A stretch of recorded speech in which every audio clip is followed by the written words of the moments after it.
Hello, viewers. How are you all? I hope so. You all are great and doing well. So, today I have come up with a prose chapter of your book Treasure Trove, and it's the first chapter. And name of the chapter is Chief Seattle's speech. Right?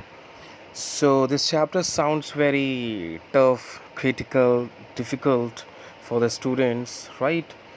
But I'll be trying to make it very easy and effortless for you all to understand it, right?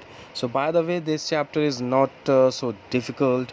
Rather, this chapter has a deep meaning, and that is to be comprehended, right? So I'll be just explaining you in a comprehensive manner so that you could all comprehend it, get it, right? So as you can see on the screen, this is a small box of your chapter, Chief Seattle's speech, right? So it is observed most of the time that students ignore this small box, right? Sometimes what happens, I tell you, you may get questions in your exam out of this small box, right? So don't take this box for granted. You need to have a look in this box that what exactly there, right? So we'll be starting our chapter with this box, right? So let's get started, students. Okay, so Chief Seattle. So first of all, we'll be understanding that who is Chief Seattle, right? So Chief Seattle was a Native American chief, a member of the Suquamish tribe, and a prominent figure among his people who pursued a path of accommodation and reconciliation with white settlers, right? So the following is a widely published speech attributed to Chief Seattle, in which he argues with gentle irony, sarcasm in favor of ecological responsibility and respect of Native Americans' beliefs, traditions, and land rights. Although what he actually said may have been lost through translation, and rewriting the speech or letter attributed to Chief Seattle has been widely cited as a powerful bittersweet plea for respect of Native American rights and environmental values, right? So actually Chief Seattle's speech a very powerful bittersweet plea. Why? Because it beautifully eloquently expresses the anguish felt by the Native Americans, right? And Chief Seattle's speech is a speech which was delivered by Chief Seattle, who was an important figure in the early American history and was the chief of the Suquamish and Duwamish tribes, fighting for the right of his native people in the face of American colonizers. His speech was given to his people when American colonizers wanted to buy the native land of the tribe and in return offered them amnesty. Offered them amnesty means they offered them a period during which they are exempt from any punishment, right? So they are asked to give them, you know, land, but if they don't do so, then they will be punished, they will be attacked. So the tribe's predicament is quite critical, right? The condition is not so good. So battle is out of question for the tribes, right? So as an old chief who had seen natives killed, reluctantly accepted the offer since he believed since he believed turning it down will only result in the total annihilation, total destruction, total devastation of his tribe. His speech was both consolatory in nature, helping his people to understand what was going, their weak position in the political climate, and helping to comprehend the transition they were now forced to make. Right, so it is basic introduction of the story. Then what is this exactly? Chief Seattle's speech, right? So Seattle is a leader of Suquamish and Duwamish tribe, right? And this famous 19th century speech, which has been attributed to Chief Seattle, has been extracted from Chief Seattle's treaty orientation 1854 version 1, right? So it was published in the Seattle Sunday Star October 29 1887 by Dr. Henry A. Smith, right? So the speech given by Chief Seattle in January of 1854 is the subject of a great of historical debate. The most important fact to note is that there is no verbatim uh, transcript in existence. Means the actual words of Chief Seattle has not been found genuinely anywhere. So it is actually translated one, right? So there is no verbatim transcript in existence. Okay.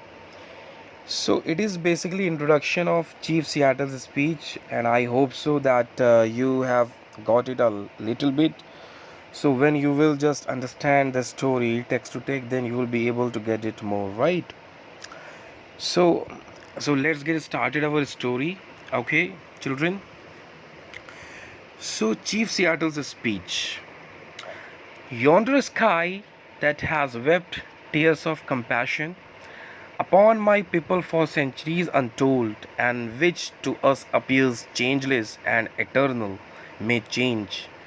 Today is fair, tomorrow it may be overcast with clouds. My words are like the stars that never change. Whatever Seattle says, the great chief at Washington can rely upon with as much certainty as he can upon the return of the sun or the seasons. So, Chief Seattle was the chief of Duwamish and Suquamish tribes. He was the powerful leader of Red Indians, right? So, who are Red Indians? So, Red Indians means Native Americans, right? So, his speech was a formal response to the Governor Stevens' proposal to acquire the land of Red Indians. Smith published the speech from what he claimed were his notes taken at the time. According to Smith, Chief Seattle is in front of a crowd gathered by Governor Isaac Stevens to discuss the sale of the native land to the white man. During his speech, Seattle thanks the white man and says that he is generous for allowing him and his people room to live comfortably. Right? So actually Chief Seattle knows state condition of his tribes very well. So Chief Seattle thinks that if they go for battle with the white people, if they go for battle with the white men, so what will be the repercussion of it, that they will be devastated. Why? Because their condition is not so good, they are lagging behind in everything, right? So they are very less in number and they are large in number. So fighting with white men is out of question for Chief Seattle, right? So Chief Seattle's speech is full of sarcasm and irony as well.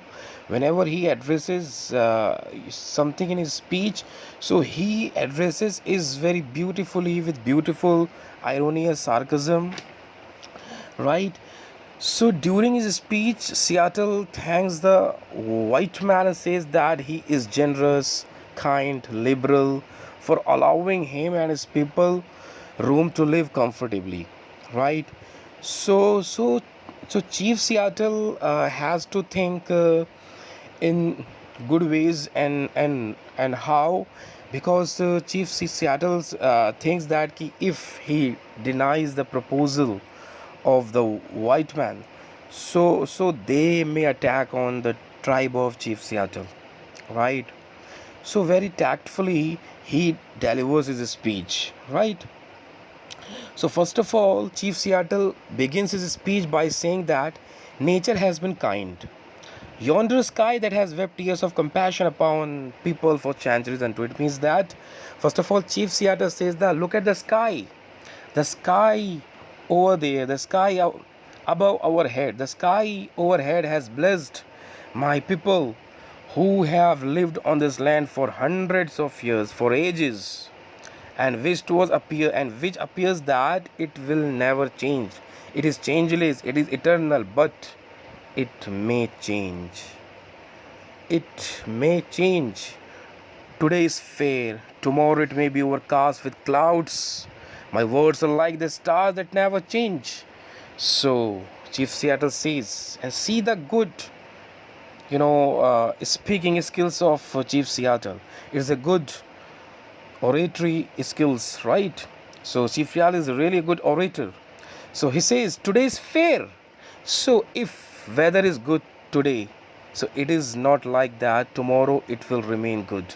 So tomorrow it may be overcast with clouds. So tomorrow there may be clouds in the sky. So clouds is being referred to difficult times. Clouds is being referred to transition, darkness. So again he says, turning to white settlers, he says that, ironically, he says, my words are like the stars that never change. So Chief Seattle says that, my words are rigid, my words are unmoved, my words are consistent, my words will remain firm, my words are not going to be changed. Whatever Seattle says here, Chief Seattle speaks with sarcasm that the great chief, and who is great chief here? The president George Washington, so first president of USA, America. So he says the great chief at Washington can rely upon with as much certainty as he can upon the return of the sun and the seasons, right? So he says that my words will not get changed, my words will remain same if we do not, and after that the great chief sends them word of goodwill and friendship. So Seattle says that the great chief does not need their friendship, as they are more powerful and strong than the Red Indians, right? But it is the greatness of the Washington chief as he has extended the hand of friendship, right? So ironically he is addressing to, you know white men, right? He says that he says that my words can be trusted, but you can be trusted or not. So he is just pointing at white man, right? This is kind of man for we know has little of a friendship in return. So Chief Seattle knows that our predicament is quite you know is not good, is very pathetic, miserable, right? So we are very less in number, they are very large in numbers. So Chief Seattle says that Chief Seattle says the Washington chief who has extended the hand of friendship, to genuinely he is not in the need of our friendship. Why? Because we are very weak, we are helpless, they are powerful than us, they are large in number, we are very less in number. So genuinely they are not in need of our friendship.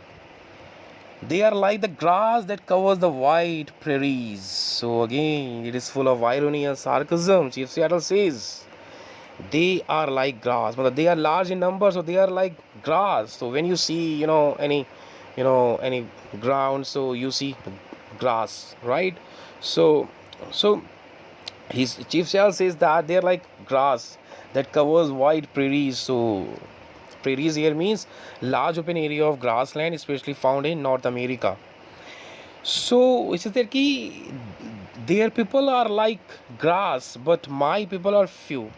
So basically my people are like trees. We are also powerful, we are also strong, but we are less in number. They resemble the scattering trees of a storm swept plain. The great and I presume good white chief sends the word that wishes to buy our land, but is willing to allow us enough to live comfortably. This indeed appears just, even generous for the red man. Red man means Native American. No longer has rights that he need respect, and the offer may be wise also, as we are no longer in need of large country, right? So again Chief Seattle says that we are like the trees, we have been scattered, but some trees are also left. So we are like some leftover trees after a storm. So we are also powerful, but we are less in number. So white chief has extended hands of friendship. So it is a very kind offer, it is a very humble offer So, and he is also willing, he is also ready to provide us, you know, enough room to live comfortably. And why we are ready to live in? Because we are less. We don't want large country to live. So this offer seems to be very wise, right? And he needs, means here, see, this indeed appears just even generous, for the red man no longer has right that he needs respect, and the offer may be wise also, as we are no longer in need of a large country, right? So he says that as we are very less in numbers, so we are not in need of a large country, large room to live, right? So actually, Chief Seattle is standing, you know, in the middle, you can see, right, and he is delivering a speech. At one side, red Indians are there, other side white men are there. So Chief Seattle is just giving his speech, delivering his speech, right? So next paragraph, see. There was a time when our people covered the land as the waves of a wind-ruffled sea cover its shell-paved floor. But that time long since passed away with the greatness of the tribe that are now but a mournful memory. I will not dwell on nor mourn over our untimely decay, nor reproach my pale-faced brothers with hastening it, as we too may have been somewhat to blame. So then Chief Seattle recalls the time when his people were large in number, but now they are limited. But instead of mourning over their untimely decay, he wants to look forward, right? So he wants to look forward actually, right? So untimely, right? So now they have an untimely decay, right? They used to be powerful before, but now they are not powerful. They used to be large in number, but they are very less in number. So that's why so that's why Chief Seattle, instead of mourning over their untimely decay, he wants to look forward. Then he points out that youth is impulsive, right? Youth is impulsive. See the next paragraph. Youth is impulsive whenever young men grow angry at some real or imaginary wrong and disfigure their faces with black paint. It denotes that their hearts are black and they are often cruel and relentless. And our old men and old women are unable to restrain them. Thus it has ever been. Thus it was when the white man began to push out forefathers ever westward. But let us hope that the hostilities means enmity between us may never return. We should have everything to lose and nothing to gain. Revenge by young man is considered gain, even at the cost of their own lives. But old men who stay at home in times of war and mothers who have sons to lose know better. So Chief Seattle recalls a time when his people were large in number, but now they are very limited. But instead of mourning over their untimely decay, he wants to look forward. Then he points out that youth is impulsive, and the young men often indulge in revengeful acts, considering them to be gainful. So he says that youth are impulsive. Youth takes action without thinking. Youth takes action being excited, being provoked, and it may lead to loss. It may lead to very horrible repercussion, right? So during war and other revengeful acts, they even lose their own lives. So if they are, if they are impulsive, so what happens, during war, especially specifically, and other revengeful acts, they even lose their own lives, but their families have to bear the loss. So ultimately, who is going to suffer? The families. So taking actions, being impulsive, is not a wise decision, is not a rational and sensible decision. So that's why Chief Seattle is looking forward, right? So the members of their families have to suffer from utter sufferings and sorrows. So he suggests, Chief Seattle suggests that his natives and white settlers should make a peaceful atmosphere, and they should never think of hostility, right? So here Chief Seattle is talking about betterment of both the parties, because if Chief Seattle takes one side, right, the first side of his native people and other side of white men, so what will be happening, after all, who will be impacted? Chief Seattle's tribes will be impacted. Why? Because they are less in number, and white man wants a land of the tribe, and they say that give us this land and I'll be giving you a little bit of space to live comfortably. So this is the deal what white man is offering to the tribes of Chief Seattle, right? So here Chief Seattle is just acting very sensibly, intelligently, wisely, so that tribes could not be impacted, right? So students, it is so that's it for today, right? So we will just cover up rest of the chapter in our next class, and I hope so I have made it easy and very comprehensive for you all to understand it. Somewhere if you don't understand, please rewind it and pause it, and then please try to understand it, right? So I hope so you have understood it, right? So take care, and please come back to watch part 2 of this chapter, Chief Seattle's speech. And please, I request you all, do subscribe my channel and like my video, and don't forget to press the bell icon to get instant notification of my videos on YouTube. Okay.